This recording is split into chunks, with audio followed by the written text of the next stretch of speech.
Shalom. I'm Rabbi Joey Hessel, an associate rabbi here at Washington Hebrew Congregation. As Reformed Jews, we are taught to engage in the value of tikkun olam, of repairing our world through acts of love and kindness, gemilut chasadim. One of the true values that Washington Hebrew holds dear is the idea of standing up for justice, of fulfilling the mitzvah, the commandment, to engage in that process with others. We join with our brothers and sisters in our community and across the world in recognizing the importance of standing up for justice for those who are less fortunate than we, as we remember those who are in the Sudanese region of Darfur who are fighting for their lives at this time. God says to us in the book of Genesis regarding the death of Cain, "The blood of your brother cries out to me." We learn from that moment that we are in charge of each other's lives. We have a responsibility to care for one another. And today in our world, the blood of our brothers and sisters across the world cries out yet again. It is up to each of us to fulfill the responsibility we have towards the rest of humanity by standing up for what is right, for offering a lending hand, and for wishing for peace. Sometimes a teacher makes a difference. When I was in the 8th grade, Mrs. Deckelbaum told us this inspiring story.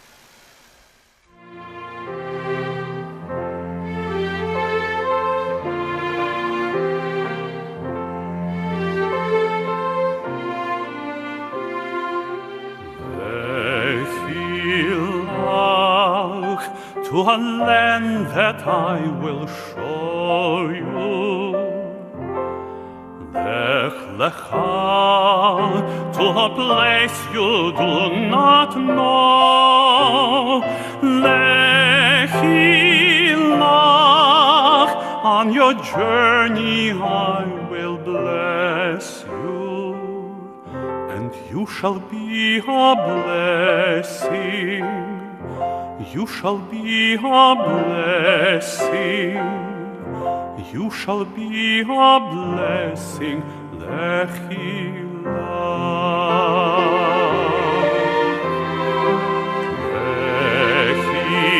Lach, and I shall make your name great. Lech Lecha, and all shall praise your name.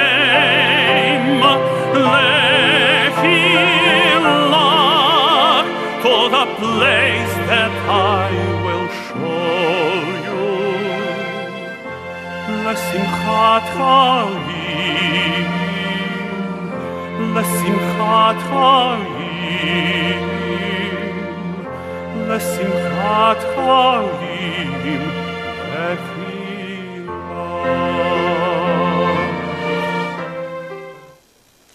Shalom. My name is Sarah Deckelbaum, and I have been a Jewish educator since, well, I won't tell you the year, but let's say for the past 40 years. And for the past 21 years, I have served as the associate principal at Washington Hebrew Congregation in Washington, D.C. and Potomac, Maryland. My story is about the Holocaust and some survivors of the Holocaust. Now, you may know that during the Holocaust, 6 million Jews died, and also 5 million non-Jews died. Of course, not all the victims were Jewish, but all Jews were victims. Of those 6 million Jews, 1.5 million were children under the age of 12. Today's story will deal with those statistics. Interchangeably today, I will use another term for the Holocaust. The word Holocaust is used today, it's a very popular word. It is used for any kind of suffering or catastrophe. So I prefer to use the term Shoah, the Hebrew term for the Holocaust with a capital H. Here you have a photo of a typical Shoah family. The woman in the picture is named Perelka. Imagine, she was only 16 years old when she was taken away from her family. And during that time, for the next 6 years, she was in 9 different concentration camps. Auschwitz, Majdanek, Bergen-Belsen, Travniki, Flugplatz, Theresienstadt among them. She was 22 when she was liberated. Perelka was one of 7 children. In her family, there were 5 girls and 2 boys. At the end of the Holocaust, she was the only survivor. She came from a rather large city. It was the second largest Jewish city, with a Jewish population of about 250,000. The city in Poland that had the largest Jewish population was Warsaw. Perelka came from Lodz, and her family was rather well-to-do. They owned a textile factory, as did many of the residents of Lodz. And so when Perelka was liberated from Theresienstadt, the last camp she was in, she was 22 years old. She was liberated by the Russians. Theresienstadt is in Czechoslovakia. The Russians came in and said to the inmates, "You're free to go." But that was a very difficult time. Of course, it was much more difficult to have been interred in the camps, but there were no psychiatrists then. There were no psychologists. There was no food brought in. The gates were opened up, and they were told, "You are free to go." The man in the picture is named Mordechai. He was called Mordcha by his family. He was one of 8 children, and he lived in a much smaller city, in Krasnik, which was not far from the Polish city of Lublin. There were 4 boys and 4 girls in his family. When Mordcha was liberated, also from the concentration camp of Theresienstadt, only he and his brother Shalom survived. The rest of his family, all were annihilated, killed, tortured, gassed, no longer alive. Well, Mordcha and Perelka met when they were liberated from Theresienstadt. The men in Theresienstadt didn't know that there were women there, and the women in Theresienstadt didn't know there were men there. But until they were liberated, and they were starving, and they were hungry, and they were dying, and there were terrible diseases. Mordcha was one of the first who actually walked through the gate and out the gate. He made his way into a farm in Czechoslovakia, and there he found a cellar. And in the cellar were potatoes, raw potatoes.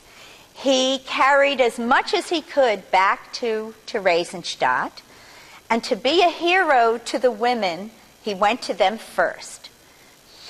She fell so in love with him that they decided to get married. They went back to Krasnik. They went back to Lodz, where Perelka came from, and they searched and searched and searched for someone who would have survived from their families. Sadly, there was no one, and the only survivor for Mordcha was his brother Shalom. Perelka and Mordcha got married in Krashnik, and they didn't waste any time. They said, let's have revenge to the Nazis.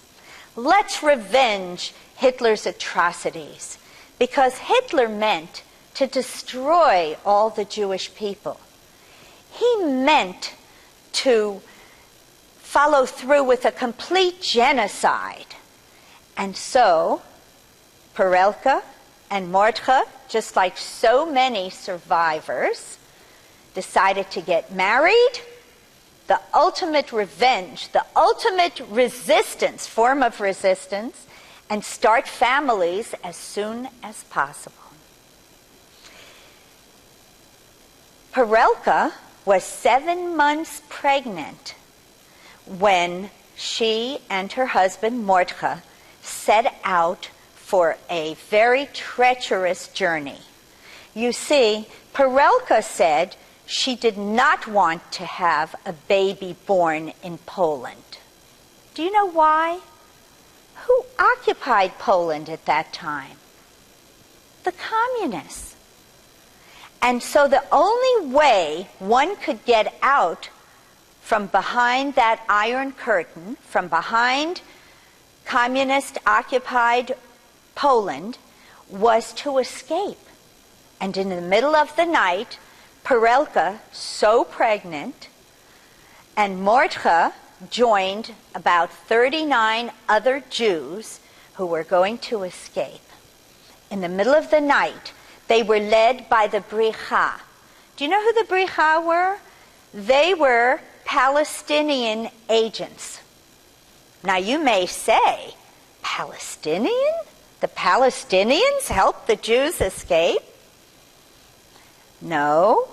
At that time, the Palestinians were considered the Jews because it was before the founding of the State of Israel. So the Jews used to call themselves Palestinians. And there were Palestinian songs, and the World Fair of 1939, the Palestinian Pavilion, was a Jewish pavilion. And so these 40-some people, disguised as Greeks, went to escape from Poland, over the mountains, over the Alps. Their destination was Vienna, Austria. And they were told, don't speak in Polish, don't speak any native European languages. So they, disguised as Greeks, when they came to a checkpoint or border or whatever, they would speak using Hebrew prayers. Ashrei Yoshvei Veitecha, someone would answer, Ode Hallelujah Selah. And so that is how this group escaped. They were carrying bundles on their backs. And it wasn't until later that Perelka and Mordechai realized what were in those bundles on their backs. They were children, little children, their mouths taped shut so they wouldn't make any noise. And through snow and sleet and ice cold, pregnant Perelka and the group carrying the children in their bundles made it to a hospital in Vienna, Austria. From there, they were taken to a displaced person zone in Western Germany. Now, why would people who had been clearly the victims of Nazi oppression, why would they want to go to Germany? Because Western Germany was the only way out of Europe. And who occupied Western Germany at that time? The Allies, the Americans. And so it was in the little city of Amberg, which was surrounded by former concentration camps, that Perelka and Mordechai gave birth to a little baby girl. The first baby born to this Jewish group of Holocaust survivors. And what did this child's birth mean? What did it mean? It meant hope. It meant future for the Jewish people. It meant a new Jewish mother in Israel was born, for Israel was born. And there was a great rejoicing among the survivors. In fact, when this little Jewish baby was named at her naming, thousands of survivors living in displaced persons camps and zones came to her naming because this was a healthy Jewish child. And what a miracle that was, because after going through the camps with so much illness and sickness and suffering, to give birth to a healthy Jewish baby, that was a miracle in itself. That was a time to rejoice because the Jewish people would not become extinct once there were babies born. You may be wondering how I know so much about this Holocaust family. Well, the truth of the matter is, ladies and gentlemen, I am that baby. After the Holocaust, approximately 140,000 survivors came to America and made their homes in America. 37,000 went to Canada. But the majority of the survivors went to Israel and were absorbed by Israel. 2/3 of the survivors went to Israel. My mother, Pearl Wiesenfeld Lang, and my father, Morris Lang, and his brother had planned to go to Palestine. But when my mother heard that the victims of the Shoah were once again being put behind barbed wire in Cyprus, she said, "No, my little baby girl can never be behind barbed wire."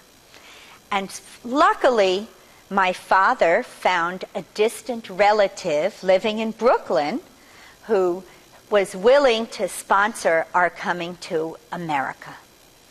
And in 1949, we made that journey. I was not quite 3, but I remember that trip.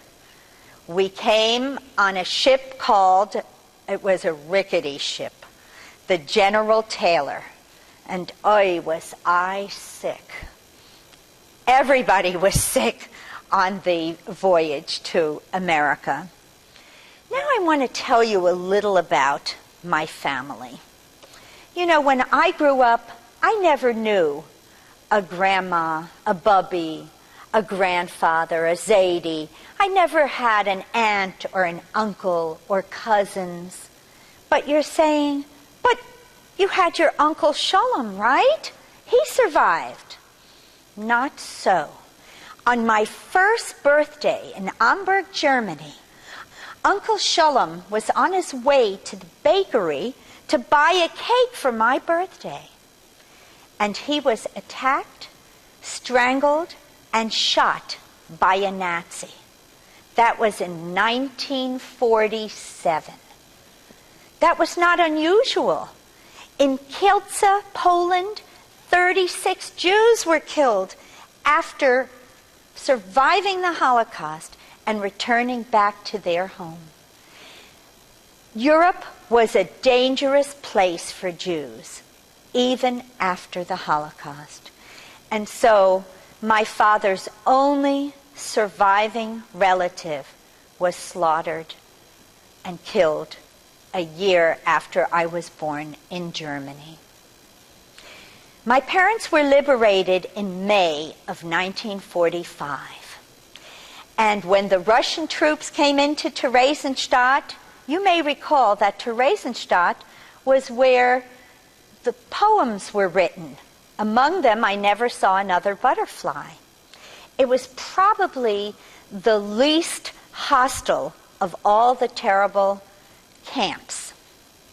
My mother had the worst time. She was really in death camps. In Auschwitz, in Majdanek. You know, she was in a camp called Travniki one day, and she was cleaning out the clothes from the dead. And all of a sudden she heard this rustle, this kind of a noise. And she thought, oh my God, it's a rat or a vermin of some kind. But it was not. She found a little boy there. He looked like he was about 2 years old. But she soon found out that he was in fact 5 years old. And the ravages of war and malnutrition had made its impact on children at that time. They were tiny. They did not grow, except their minds. Their minds were so sharp. Frequently, they had the instincts of an adult for survival. This little boy that she found was so weak that his head fell to one side. His skin was shriveled up, almost green. He was a very, very sick little boy. "What is your name?" my mother asked.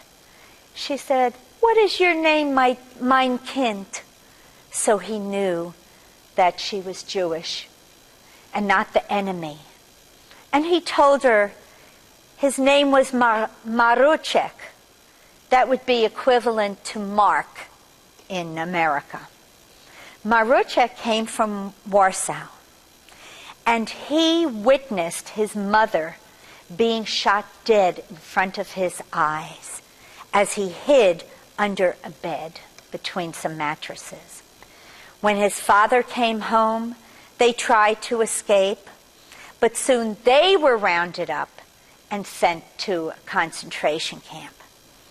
His father took little Maruchek and they hid behind some latrines in the concentration camp. According to Maruchek's estimation, they hid there for anywhere between 2 to 3 weeks. His father stealing, finding little crumbs of bread, almost all of it, of which went to Maruchek to help sustain him and keep him alive. But one day Maruchek's father was found and killed. And so Maruchek continued to hide, and that's when my mother found him. She told him, "Hab nicht kein Moide, Maruchek. Don't be afraid, Maruchek. I will help you." She took him to the SS Commandant. The SS were the special killing branch of the Nazis, and said, "This is my little cousin. Please, could he stay with me?" Well, the Commandant laughed, a mean kind of laughter, and said, "Sure, you can keep him with you as long as you live. He can live."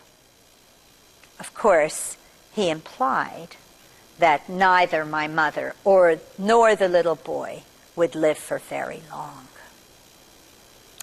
Well, my mother gathered all the girls in her bunk, and they used to get 2 little half pieces of bread each day. Each girl broke off a little piece to feed, to give to Maruchek, so that he would regain his strength. Somebody was able to find some aspirin or medication, and together with the other girls in her bunk, my mother was able to nurse Maruchek back to health. Maruchek, with his beautiful big blue eyes and blonde hair, how ironic that he looked so Aryan. He was a beautiful child. My mother had somebody to live for. And Maruchek adored my mother. He called her Perelka. And every day when my mother returned from the work detail, he would run up to her, "Perelka, Perelka, Perelka," and my mother would sing songs to him. And she had a dream, my mother. She dreamt that if by some miracle she could survive the Holocaust, she would adopt little Maruchek to be her own son. And how ironic, she was a kid herself. She was only 16 at the time. But she took care of them, and they loved each other. And it was the secret ingredient for survival for both of them. But one day, that same commandant, who promised that as long as my mother lives, he can live, came back and took Maruchek away. As he was leading him by the hand to his almost certain death, Maruchek became hysterical. He was crying, he was screaming, "Padelka, Padelka, don't let them take me away. Please, Padelka, I want to be with you." And my mother tried to calm him down because, you know, if he were hysterical, he could have been shot on the spot. She said, "Maruchek, don't cry. Don't be so upset. They're going to take you to school, and you will learn to read and write." And with those words, Maruchek calmed down. He became still and called out to my mother even as he was being led away. Then in school, the first word that I will learn to write will be Perelka. And they took him away then. And my mother found out that on that same day, Maruchek didn't live anymore. He was gassed with other children in the ovens of Majdanek. Ironically, there are so many ironies in my mother's story. The first concentration camp that my mother was brought to was Majdanek, and she helped to build Majdanek, where Maruchek lost his life. Do you know that my mother made it a point in her life to go for every Yizkor service, every memorial service, and while she named the members of her family during that service, she always included the name of Maruchek Zemel, the little boy from Warsaw who had lost his life. My mother passed away a few years ago in 2003. So who will remember Maruchek? Who will remember him? I will. I do. And my students do. They have made that promise that they will remember the name of one child, one little boy. But imagine, 1.5 million other children also died. And there is no one to remember them. We don't even have an accounting of most of their names. Now let me go back to that picture. I, the first baby born to Holocaust survivors, have made a lifelong commitment to teach the Holocaust, to be a Jewish educator, to become an activist, to become involved in causes, not just Jewish, but all causes wherever there is suffering in the world. It's our responsibility. Living with this value of our responsibility to be Jewish activists, years later, when I was married, there was a giant protest in behalf of Soviet Jewry. And at that time, I had my first child, Ron, who was 8 months old.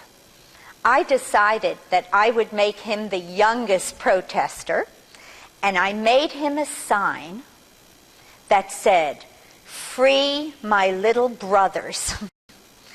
And as I carried with a backwards S, And as I carried him around during that protest, many, many newspapers took our picture. And we appeared on the front page of many periodicals with this sign, "Free my little brothers." We have an obligation in our lives, wherever there is suffering, wherever there is wrongdoing, to speak up. Let me tell you a little about my father's story. He had one married sister. Her name was Goldala. And Goldala was married, lived in a nearby city, and had a 3-month-old baby. She was the only one of my father's family who had been married. And as they did in many cities during the Shoah, they rounded up all the Jews to the city square. And my Aunt Goldie, my father's sister, was there with her 3-month-old baby. And the baby, as all babies will do, started crying. And, of course, my aunt was scared to death because you know what the Nazis did to not just crying babies, all babies. They would kill them. And so my aunt tried to calm the baby down, but to no avail. He kept screaming and crying. And so my aunt tried to bribe the Nazis to please leave the baby alone, to let him live.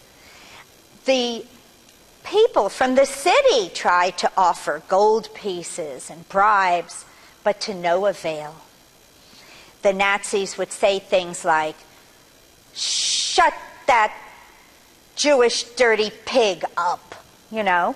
They would use the most foul language. And finally, they said to my Aunt Goldie, "Too late. You and your baby are going to die. And we're going to use you as an example for all the Jews." And so they shot the baby while my aunt was holding him in her arms. They chose to shoot him first so my aunt would suffer and see her baby die. And then they shot her through her heart. The Nazis used her as an example of no resistance. No resistance. Whatever the Nazis said, you did. Or you were killed, or your friends were killed, or your family was killed. That is one of the reasons that the Nazis extracted so much cooperation from other people. So I lost my Aunt Goldie along with all my other aunts and uncles, along with all the cousins I never knew. You know who my relatives were? Other survivors. They still are today, and very good friends. Those are my relatives. But how blessed I am today to have married an American Jew, a 4th-generation Washingtonian, who came with a large family, and I treasure each and every one of them. What a blessing to have mishpacha, to have family. Growing up as a child in America, I can recall many, many nights that I was awakened in the middle of the night with the screams of my mother, with the cries of my mother. You see, she had this recurring dream. When they came and took my grandfather, my mother's father, away, they were holding him by the beard and cutting off his beard. My mother witnessed it because she had climbed up a tree and saw what was happening. But she went into shock. And when she tried to scream out, she was silent. There was no sound coming from her. And even though There was nothing she could have done at the time. My mother always lived with that guilt. If only I could yell out. If only I could scream. If only I could have screamed. Maybe I could have saved my father. And so in her dreams, she did scream. She did call out. But of course, it was too late. It was too late. That tree became a symbol to my mother. In 1995, my mother, my father, my two brothers, my husband and I, we all went back to Poland to revisit the world of my grandparents, of my family. When we came to Lodz, my mother's city, we located the house that my mother lived in. And she knocked on the door and explained to the people, "Please, my name is Pearl Lang." She said this in Polish, which she spoke fluently. "And I have just arrived from America with my family. I was born and I was raised in this house. And I don't mean to disturb you, but I wonder if I could just take a little peek at the house because I traveled so far." And the woman answered in Polish, "This was not your house. This was a Żyd house. This was a Jew house." She didn't believe that my mother, who spoke such fluent Polish, could be Jewish. And my mother said, "Yes, this is me." And she held up her arm and showed her tattooed number from Auschwitz. She said, "I'm a Jew in Poland. This is me." And the woman said, "You just came back to take back your property. You want to take it back. That's why you're in Poland." And my mother answered, "No, I am an American Jew, and I don't want anything from Poland. I just wanted to take a look at the house that has so much meaning, that has so much sentimental value for me." And the woman kept saying no. And I can prove that because I have that on my camcorder. But then I had an idea. I said to her, "You are going to be on televizia. You are going to be on television." She said, no televizia, no televizia. "Okay, come in, but no television." So I said, "Okay." But of course I kept it running. I just didn't look through the viewfinder, and they didn't know. My mother walked inside that apartment. Do you know there was even a painting that she remembers that still hung there? But she didn't want to say anything. And she looked out the window, and there was the tree that she had climbed up. The very same tree that bore her silence when my grandfather was taken. And if you would have heard the expression, she said, "Oi, the boim, dort is the boim." Oh, there is the tree. It had such a symbolic value to her. And they still even had the same brick oven that used to heat my mother's home. But now they had put electrical wiring in it. And so my mother looked around and knew this was never to be again. She thanked the lady, and we walked out. 11 million victims of the Holocaust, and each one of them had a story, had secrets, had dreams and desires. Not only were they killed, but it was all the generations that would have come after them. 6 million Jews, and each one of them was somebody's grandmother, grandfather, uncle, aunt, cousin, mother, father, child. Each one of them had a life, had a future. And what about the generations that never had a chance? What about all the painters that could never paint pictures, the artists? What about all the teachers like me who could never teach?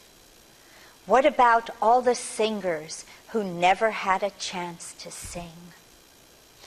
You know that once when my father was in concentration camp, he was taken to a ravine, a big hole that had been dug. And the plan of the Nazis was to kill the Jews standing in front of them. They would fall into this hole, and then they were covered with dirt. Some of them even buried alive. My father was there, even undressed, ready to be shot, and he had an idea. He said to the commandant, "Please, sir, let me live. I'm a singer. I'm an entertainer. I can sing for the troops, for your German troops." And right there on the spot, as nervous as my father was, he was forced to sing for the Nazis. He said he was so nervous he didn't know how he had the wherewithal to remember the words, but he remembers that he sang a little comedic farce, whatever, in Russian. He sang it in Russian and then with German words, and they liked it. So they said, "All right, let this guy live. He can sing." It was at that point that my father made the commitment that he is going to live his life singing before God.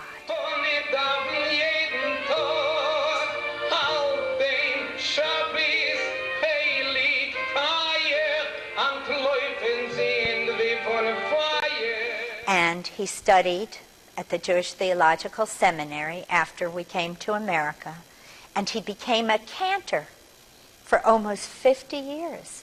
He was a cantor. But guess what?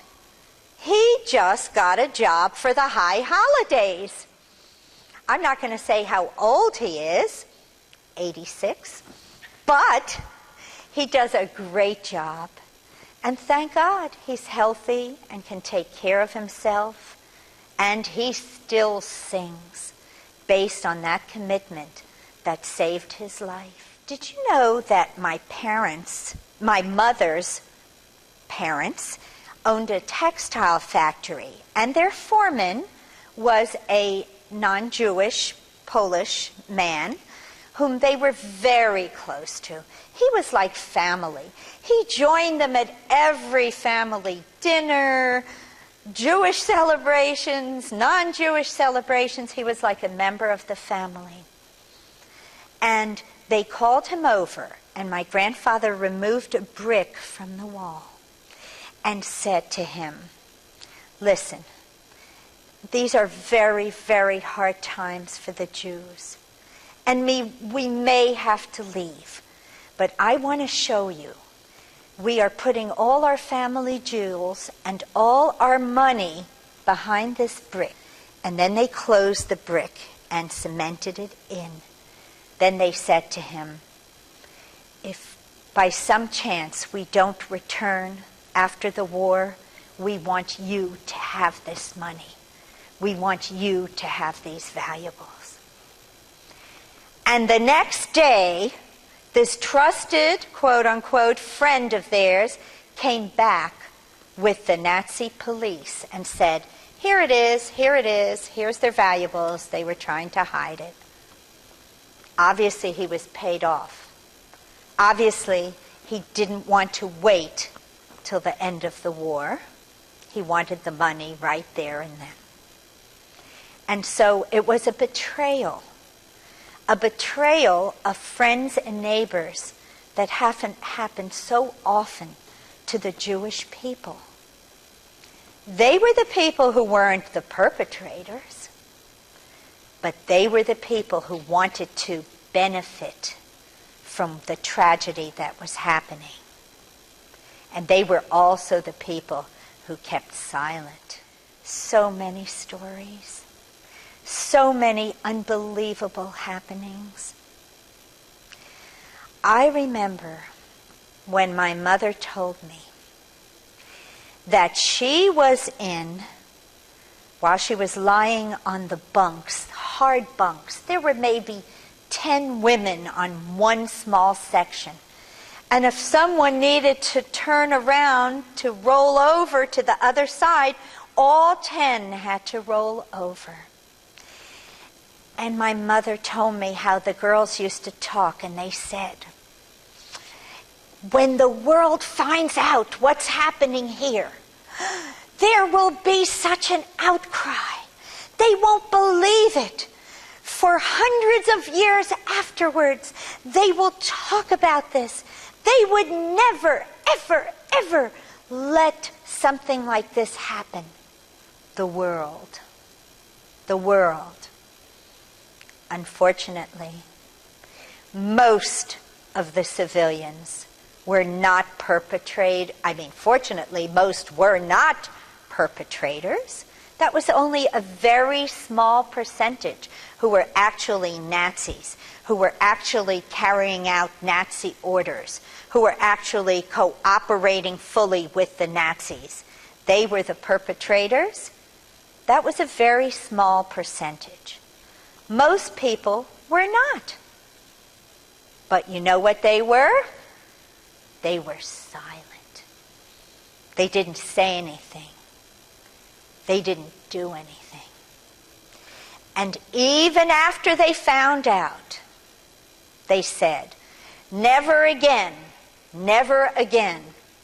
But we know that in this world, genocide continues. Horrible oppression and suffering continues.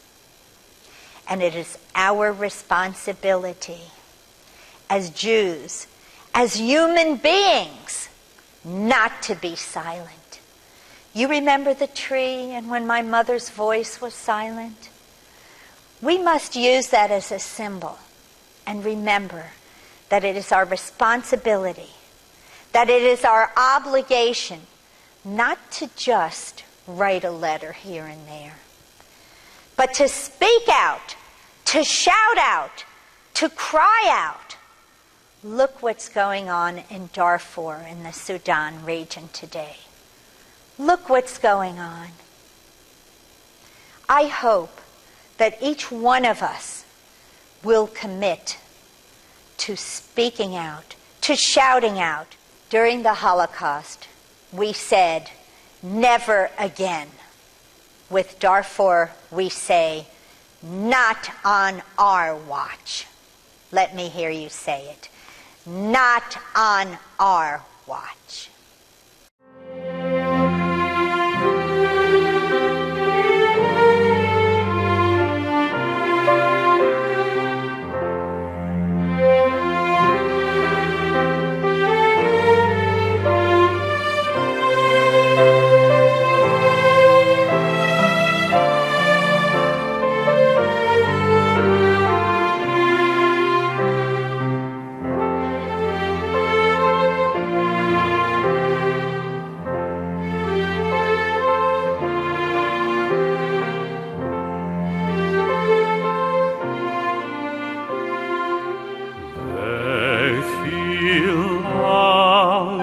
To a land that I will show you, Lech Lecha, to a place you do not know. Lechi Lach, on your journey I will bless you, and you shall be a blessing. You shall be a blessing. You shall be a blessing. Lechi Lach,